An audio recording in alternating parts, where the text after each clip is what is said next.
What was that doctor writing, sitting at his desk?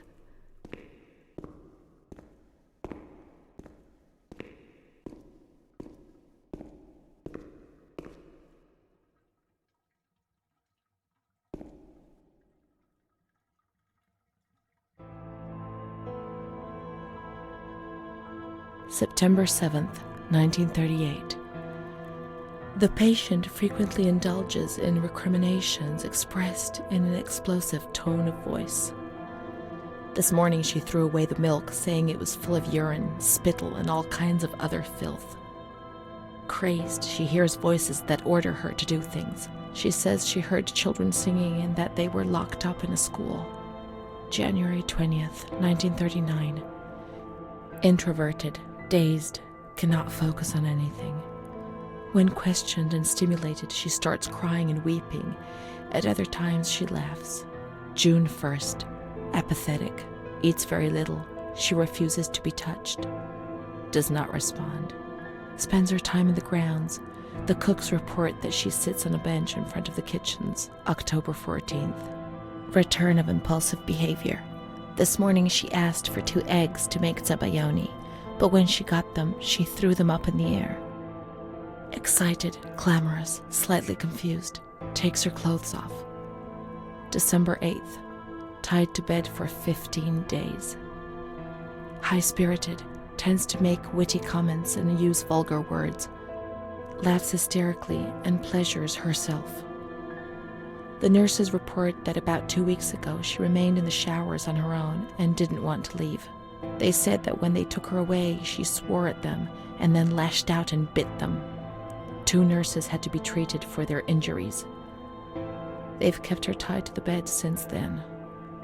Transferred to the slightly agitated ward, from the care of Dr. B to the care of Dr. C. I was with Amara in the showers. My memories are terrifying. They're not real, are they?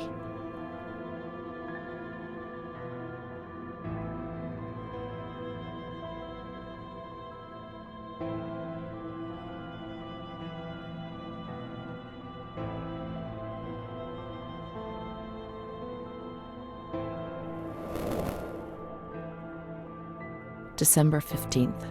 Dr. C. Patient notes. The abnormality of her psychic state has induced her to lead a life which is irregular and tends towards delinquency. Of fickle and flighty character, she regularly discards her household duties and engages in occasional prostitution. Delinquency? Maybe I answered someone back rudely, yes, and people get on my nerves at times, but delinquency? And prostitution? No, why? Why say a thing like that? The old doctor tried to understand, but this one just labels you without thinking, or even trying to comprehend. Her mental deficiency makes her deaf to the reprimands of her family.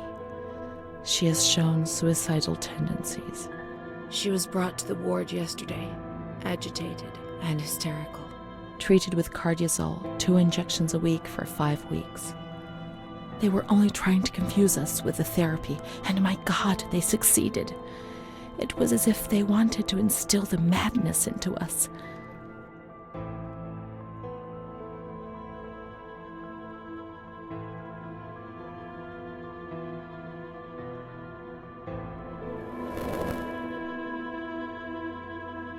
The therapies removed the light for a while, but also all her will, desire, and hope.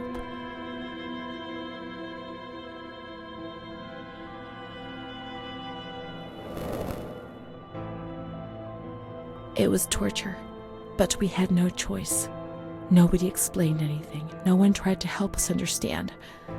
We were like farm animals.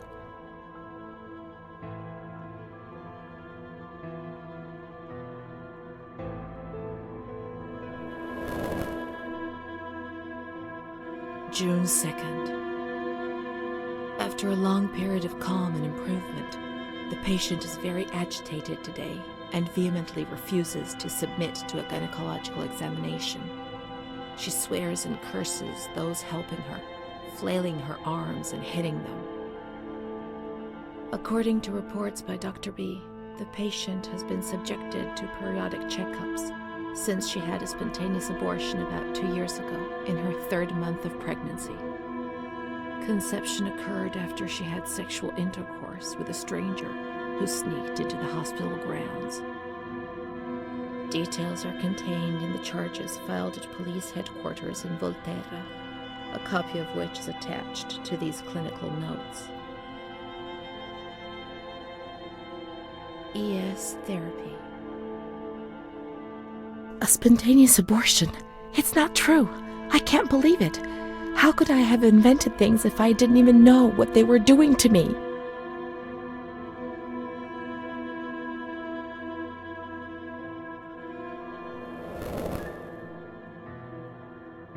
And the stranger in the grounds, I don't remember. Was that another lie? Or was another memory removed? God, my head.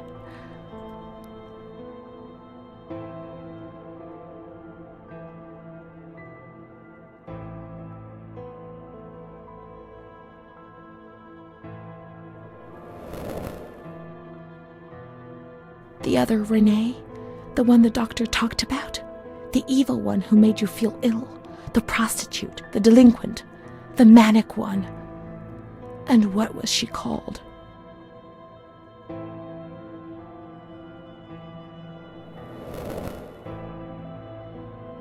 June 13th.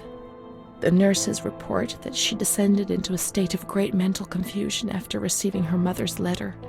She threw her soup over another inmate because she was very anxious, and then punched a nurse. Impulsive, flails about her. She rails against the doctor in vulgar terms while he is examining her, lashes out and spits. Block all correspondence to give the patient no further reason to become agitated. August 20th, tied to bed.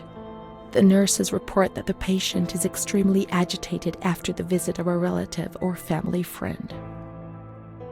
2 days later, she is still shouting all the time that he commands her, that she must obey and harm herself, and that she is not Charlotte. All visits forbidden, constrained to bed, and intensification of ES therapy until we achieve results. No contact with the outside. That way nobody knew what was happening within these walls.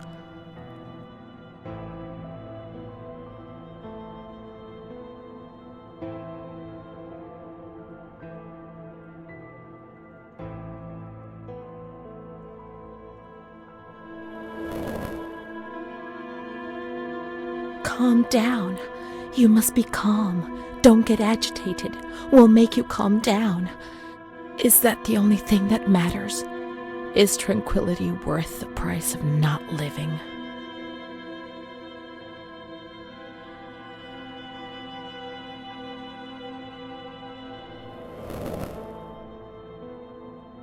March 3rd. Alert, correct attitude, replies when questioned. The nurses report that the patient is calm. She washes and looks after herself. She affirms the existence of a certain Amara. She says that Amara is a patient who disappeared when she was moved to this ward. No confirmation. Probably a regressive hallucination. Evaluate transfer. Did I imagine Amara? That's not possible. She was there. I know she was there. I feel it. She must have left some traces of her presence.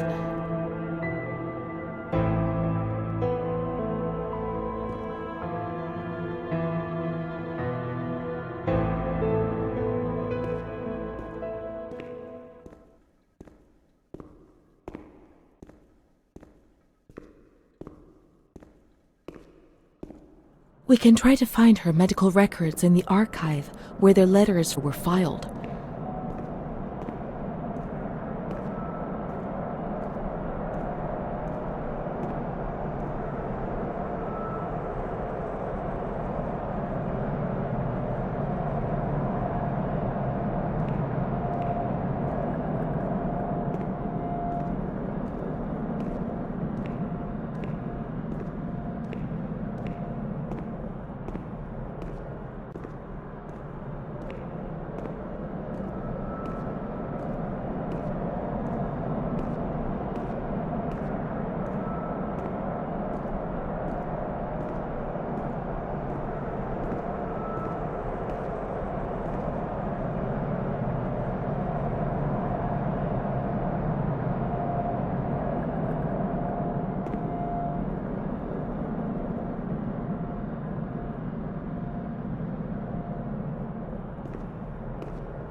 Amara B., aged 32, housewife, mother of 2 daughters, married to Mario B. So Amara does exist. Yet she had no children and wasn't married, but that photo, it's her. June 3rd, 1936.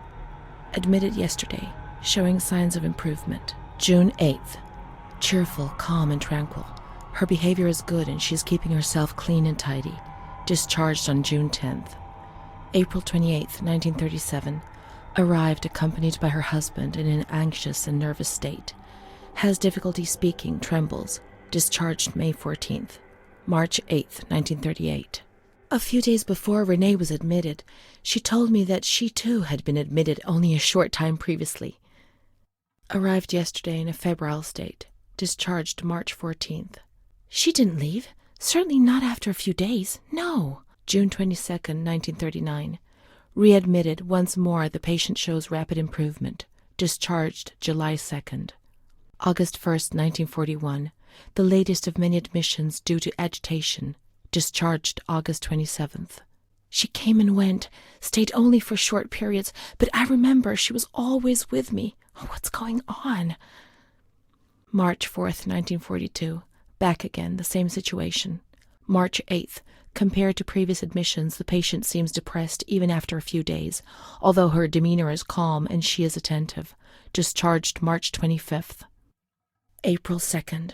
The patient is distracted and apathetic. Her husband brought her here and said, "She's not eating, doctor. She spends all her time sleeping. I'm so worried, doctor. You know her. You can help her." April 6th. Tuberculosis. Patient transferred to the Maragliano Pavilion and is in isolation. May 3rd, 1942. Death from tuberculosis at approximately 8:30 a.m. Is Amara dead? Poor dear friend, I wasn't even able to say goodbye to you. Enclosed is a manuscript written by the patient, probably in a state of delirium. I'm dying, I know it. I'm losing a lot of blood, bleeding internally too. It's strange. Since I came back in here, I can't stop thinking about that little girl with her sad eyes, her desperation. I only saw her for a short time, it's true, but she remains in my heart. Will she still be here? I hope to God not. I hope she's better and her mother's taken her home. My memories don't match up. What's the point of this? Perhaps my memory is playing tricks on me. Things are not as I remember them, as I see them. But she said she liked me. I just can't understand it. I just wanted to say goodbye to her for the last time. I never even said goodbye to her.